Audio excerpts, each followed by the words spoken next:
going to be able to fix those cracks conventionally. Looking back at the video just before I finished it yesterday, I noticed that this was where I painted over the sides and the acrylic paint was just a little bit on the surface, and it was still wet when I did the actual pour. And I think that's probably what happened. I should have just kept the paint to the sides. So it's a great shame actually, because this has got some lovely things going on with the colour shift paint. Can you see there? The silver, the two-tone paint, the that PBO 360. It's one of my favourite colours. So I am going to show you an unconventional way. Well, maybe not, but not to me anyway. This is something that I do a lot in my day job. So I'm going to give you a little glimpse into the world of being a graphic designer and what I do constantly in Photoshop. I do an awful lot of photo manipulation. It's something that I've learned over many years. So I'm going to show you what I am going to do with those cracks so that I can still create revenue from this piece of artwork. So guys, it really isn't my intention to blind you with technical information. I am just giving you an option. I am just giving you a glimpse into me, into my day job. Now what I've done here with this image is I've taken a picture of it just on my phone and I've brought it into Photoshop. Now not everybody has Photoshop, but one of the things that you can do if you've got cracking just on one edge is you can crop your picture. You can crop your picture on your phone. I could crop this bit out here if I wanted to, but I'm going to show you what I would do to enhance this. And I'm changing it into a digital format. So what I've done is I've imported my picture into Photoshop and I've set myself some rules to form a square. And as you can see, my image isn't perfectly square, so we're going to change that. Now, what a lot of people do not understand about photo manipulation and image size or image quality when you don't deal for images for print, so many images are taken at 72 dpi, which means dots per inch. So every image is made up of dots, and those dots can differ in size depending on what you want to use them for. For example, if you're using an image for a website, then you would use 72 dots per inch. If you are using an image to print, you want it to be better quality. You don't want it to be pixelated. Therefore, you would use it at 300 dpi.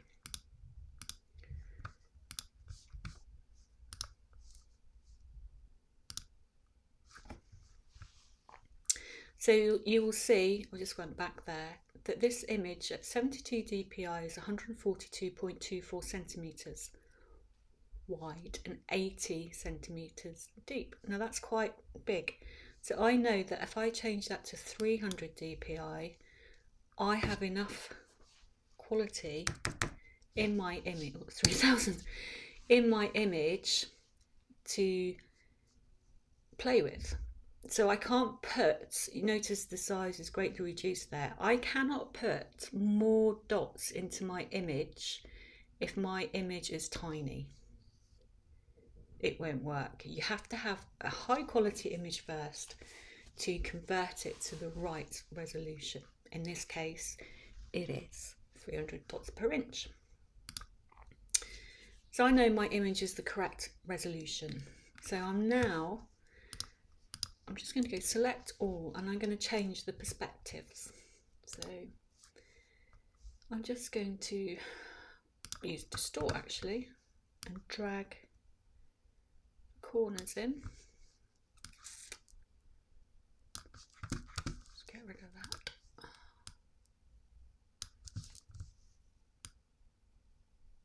There we go. not bad. So I know my image is completely square. Okay, so I'm going to just get rid of that background for a bit. So I'm going to crop it. I don't need it for the moment. Let's just crop that. So I'm going to play with this image. I'm not going to talk through everything that I'm going to do, but I am going to work on, it'll be a quick time, I'll be working on this area here, smoothing this out. I'm going to be working on this area down here, where my light, it's not a completely flat image, my light was shining. I took so many pictures of this, I couldn't get rid of that, so I'm going to do that now. And then I'm going to retouch all these cracks out. So enjoy the music and then stay tuned to the end, because I'm going to show you what I intend to do with it.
Here we go, 8x8 prints.